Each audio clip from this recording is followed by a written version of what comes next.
Hi, this is India with Bags and Lifestyle. Thank you so much for watching this video. Let's go ahead and get into today's topic, which we're going to be talking about luxury selling or pre-owned luxury on other platforms, specifically Amazon today. So let's go ahead and get into it. Ignore the little, my hair is in the middle of reverting back to natural after being in a silk press for only a couple of days. I decided to work out. I was like, I don't care.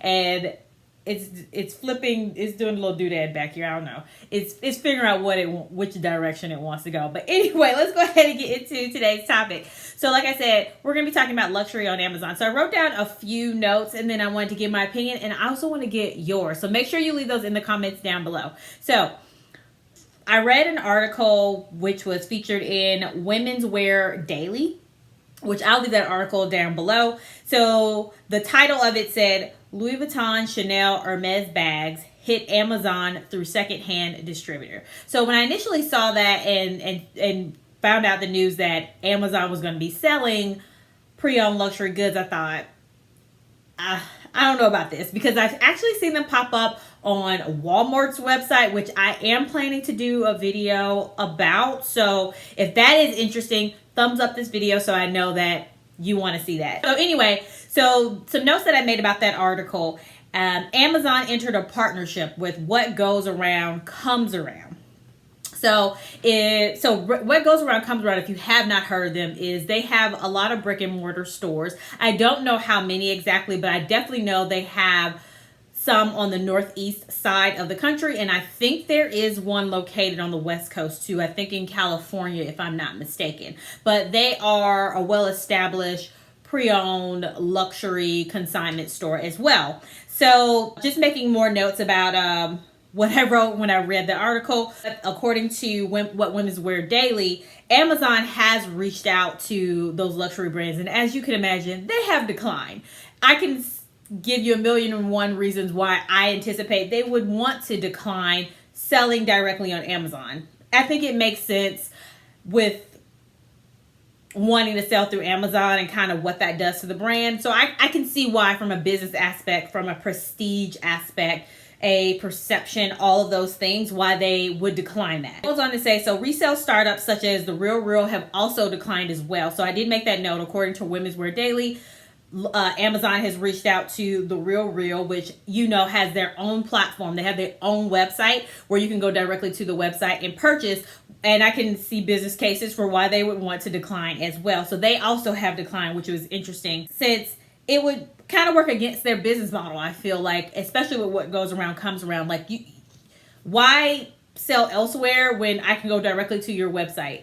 That way I'm not having to share fees with the other platform that I'm selling through, which in this case would be Amazon. Like, I think it doesn't make it's not a great business move for What Goes Around. I'm sorry. It's not a great business move for The Real, because they have their own platform where you can go to their website and purchase items, and you have to sign up to get an account first to even purchase. So it totally makes sense why they would decline that.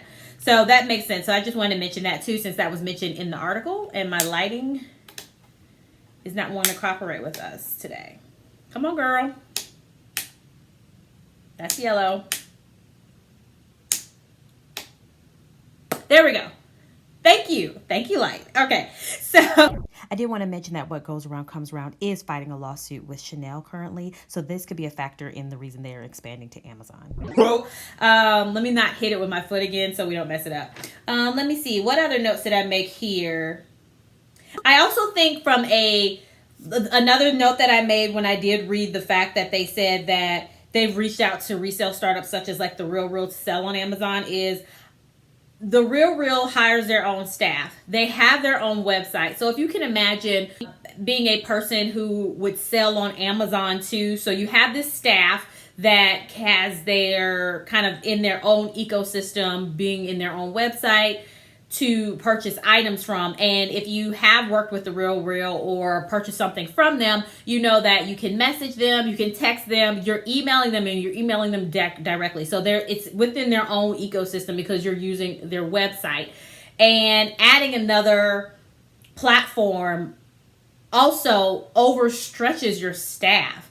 that means they would be getting emails from elsewhere, from Amazon. Also, how would you be able to ask questions? Because I don't think that Amazon has it set up in a way that you can direct message with a person or whoever that company is that you're wanting to sell through. You're having to type in a message. And when I say direct message, what I mean is I know that you can leave a message for the seller, but that's within Amazon's platform. That's not me being on the Real Reels website and messaging directly with somebody through their own kind of apps and whatever they have within, like I said, the Real Reels ecosystem. So I think you have one business case where it's just like, it doesn't make sense, I think, from a number standpoint to sell elsewhere when they already have their own type of platform set up. But also, I think it's a potential to overstretch the staff, because then they're having to manage what they have in addition to having to check Amazon, having to check somewhere else to answer questions. And like I said, you can direct message, but it's not the same as direct messaging through the Real Reels website. So hopefully that makes sense. But I can see from a staffing perspective how that logistically, I think that can cause a lot of issues from customer service perspective as well as from a staffing perspective to do something like that. So I think that makes sense why. Totally another reason why it makes sense why the Real World would decline that. Next up, so also what is a little bit different, I think, and a nice feature is with what goes around comes around partnership with Amazon is you, instead of just being able to type in like what goes around comes around and getting their landing page, you also will have separate landing pages for each of the brands that they're offering on the site. So if what goes around comes around sells LV or Chanel or Tiffany, for example, they will have their own landing page that is through what goes around comes around, but they'll have their own like brand landing page on the website. So I think that does help with the shopping experience. And for the time being, what goes around comes around will be the sole pre-loved provider on Amazon. So let's go ahead and get into my thoughts. Like I said earlier when I mentioned Walmart, this is a different type of deal. This is not Amazon opening up pre-owned to everybody like what I'm thinking about eBay. So for example, I can take my items from my closet and upload them to eBay and sell them on my own. I would not want to purchase through Amazon that way. eBay has already been set up. eBay has run into issues. eBay has been working on cleaning up those issues, and they've been decades ahead of this whole everybody can sell on the platform, similar to like Poshmark is. I think I would be more likely to purchase a pre-owned piece from off Amazon because it's coming from a reputable consignment store. What goes around comes around. Basically, instead of me having to go to what goes around comes around's website, I can now purchase through Amazon, because if I'm an Amazon Prime member, then it makes it a little bit easier because I'm more likely to already be shopping on the platform. So to me, I would feel more comfortable for that reason, because like I said, it's an established consignment store that is selling. It's not individual sellers, similar to what it would be with eBay.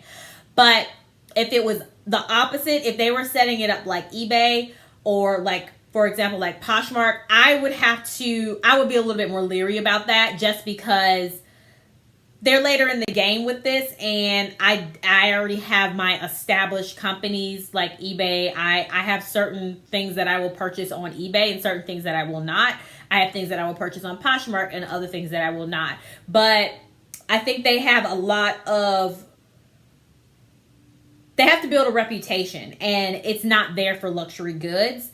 But I feel like that's what they're trying to get into. And I think it's a smart move with partnering with what goes around comes around because of that. They already have that reputation, and you're buying through Amazon from a company, not an individual person. So that's my general thoughts about it. But I would love to get your thoughts. Would you be willing to purchase luxury goods on Amazon? Does it matter to you who is selling them. To me, it matters, but I want to know your opinion. Do you feel more comfortable, or now that I've explained that what goes around comes around will be providing those luxury items, do you feel more comfortable maybe shopping on Amazon now? Let me know your opinions and thoughts in the comments down below. And like I said, if you want me to also talk about the aspect of Walmart, I haven't looked into it yet, but I was going to do some research on it. But if that's something interesting to you, definitely like this video and let me know in the comments down below that you want to see that too, because I think that would be a nice, another kind of part 2 of this to talk about what Walmart's doing versus what Amazon is doing. Thank you so much for watching, and I will talk to you again soon. Bye.